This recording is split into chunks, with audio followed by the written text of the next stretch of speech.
Apple may be working on a brand new iPhone that is set to totally destroy Android. But in order to make this happen, they're gonna have to copy some of Google and Samsung's best features. The wild world of Android phones is always like turning out something new. Phones that flip, fold, have crazy cameras, or some cool feature that our beloved iPhone just doesn't have. Is Apple just sort of playing catch up, finally adding old Android features, or are they working on something spectacular that's gonna be really worth the wait? Let's break down everything we know about the new upcoming iPhone Ultra and why Apple should take some influence from the world of green bubbles.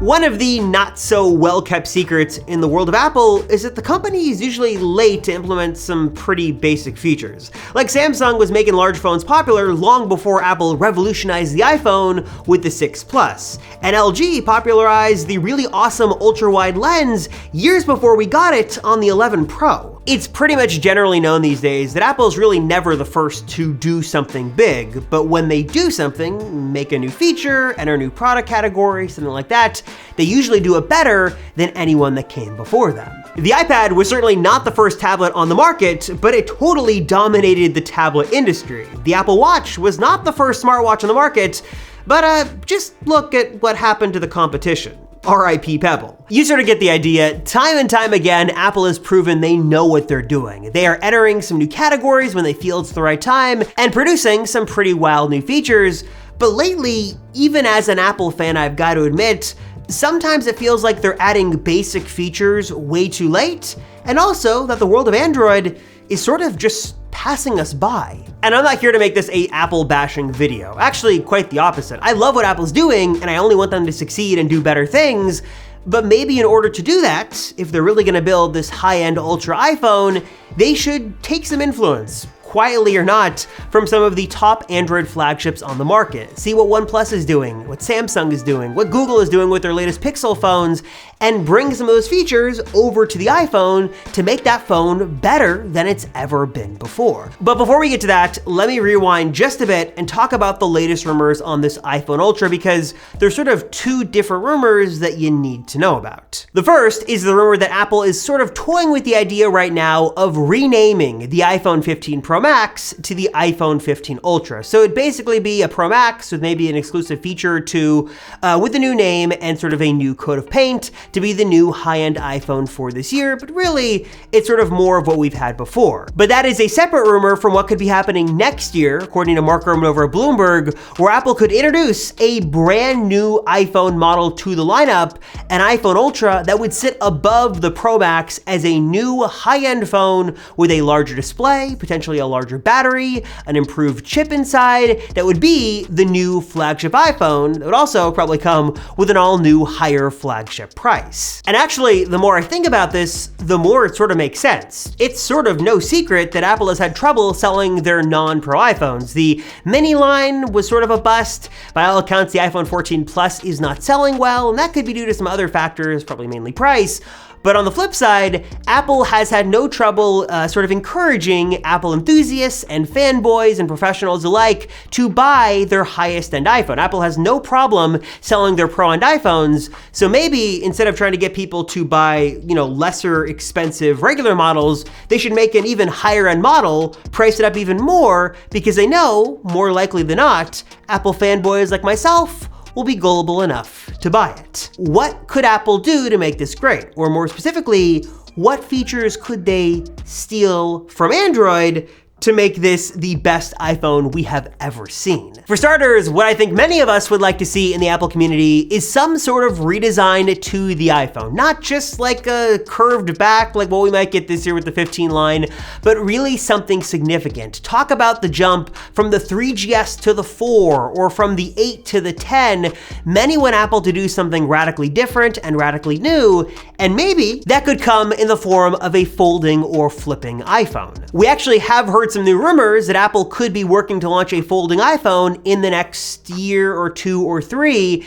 And if Samsung has proven anything, it certainly has its flaws, this form factor, and it's certainly not for everyone, but it is cool, unique, different, and really sort of changes the way we think of our smartphone. It's no longer just sort of a boring, static slab of glass. It's a lot of words to say, but it actually could be something new and exciting and just plain different. Another area that Apple could really focus on with the iPhone Ultra to make it better than ever would be with the camera. Now we know some improvements are coming this year with the iPhone 15 series this fall, but if Apple wanted to go all out on a new high-end iPhone, doing something crazy with the camera would be a very welcome addition for many potential customers. We have heard for a while that Apple could implement 8K video recording on their iPhones. That'd be awesome to see with their HDR prowess and stuff built in. And also we've heard for a while as well that Apple is working on their own implementation of some sort of astrophotography mode or some sort of night sight competitor or whatever Samsung and Google's calling it. Obviously, better optical zoom would also be a welcomed addition as well to see. And let me know if you have any other suggestions for new high-end iPhone cameras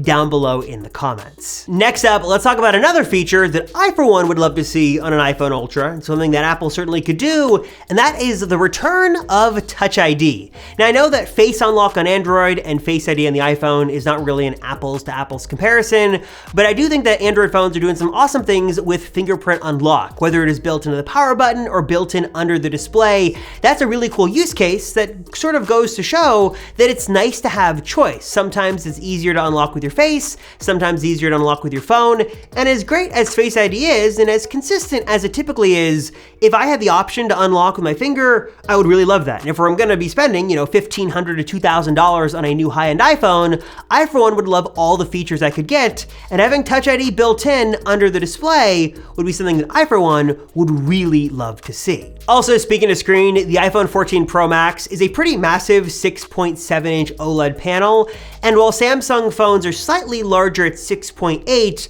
the aspect ratio is a little bit different. It's a little bit taller, a little bit narrower, which some people do prefer, and does give you a little bit more of a canvas to work with, which could be a move that Apple makes on the iPhone Ultra or iPhone 16 Ultra next year. Mark Gurman did speculate that Apple could add a larger display to the iPhone Ultra. Not sure how big Apple is going to go, but if they do want to sort of copy what we see on Android phones, maybe just by an inch or an inch and a half, maybe sort of change up the aspect ratio a bit, would certainly give you a little bit more room to work with on your new higher end iPhone. I don't know if I'd go larger than the Pro Max because this is already a pretty big phone in my opinion, but if it does have all those other exclusive features and bells and whistles built in, might be worth at least giving a shot. Also, speaking of screens, let's talk notch. I, for one, would love to see a notchless, hole punchless iPhone. And it seems like we are slowly getting to that on the Android side of things. We have seen some different implementations of under-display cameras. On the iPhone side, we know that Apple, as soon as next year, could be moving the Face ID components under the display. But given the time and resources and marketing attention they've given to the dynamic island, it seems like that'll be sticking around for quite some time. With that being said though, Apple could move Face ID components under the display and just leave a little bit of a cutout for the selfie camera, which would be sort of a nice compromise. Obviously the dynamic island would still be there when needed, but when it's not needed, maybe it would sort of shrink in and collapse to just a little selfie camera that sits at like the top middle of the display. Not sure how you feel about this. I would love to get as much screen real estate back on my phone as possible. I would love to see this. And again, if we're talking about the iPhone Ultra breaking the rules in all the right ways and really being innovative, I think getting rid of that notch as much as possible, or the hole punch as much as possible, would be really nice to see. Even if the dynamic island sticks around, I'd still love to get my screen back as much as I can when I'm not interacting with that little floating sheet of pixels. Rounding out some other features here, we know that Apple is still working to perfect reverse wireless charging. Again, has been on Android phones for years, but hopefully should be coming to the iPhone as early as this year or next year. And also, surprisingly, stylus support. We know that Steve Jobs was very famously anti-stylus. He did not want you to interact with an Apple sort of stylus on your iPhone, but given the success of the Apple Pencil and some rumors that Apple was actually working on this, stylus support, or let's call it Apple Pencil support for the iPhone Ultra, doesn't actually sound all that crazy. Even if Apple didn't include it in the box, but they just sort of allowed it to work with that screen, that'd be awesome to see for those of you out there who really do value that stylus support. And I know there are many who would love to use an Apple Pencil on their iPhone. Even again, doesn't come in the box, just to have that extra capability and sort of having that feature, whether you do use it or not, would make an Ultra iPhone much more ultra and much more capable. But besides that, I'm curious, what are your thoughts? If Apple does release an iPhone Ultra next year, that's $1,500, $1,600, $2,000, what would it have to have in order to make it worth it for you? Are we talking a new form factor, a folding form factor, stylus support, some crazy spatial audio supporting Dolby Atmos speakers, some new high-res cameras, no notch?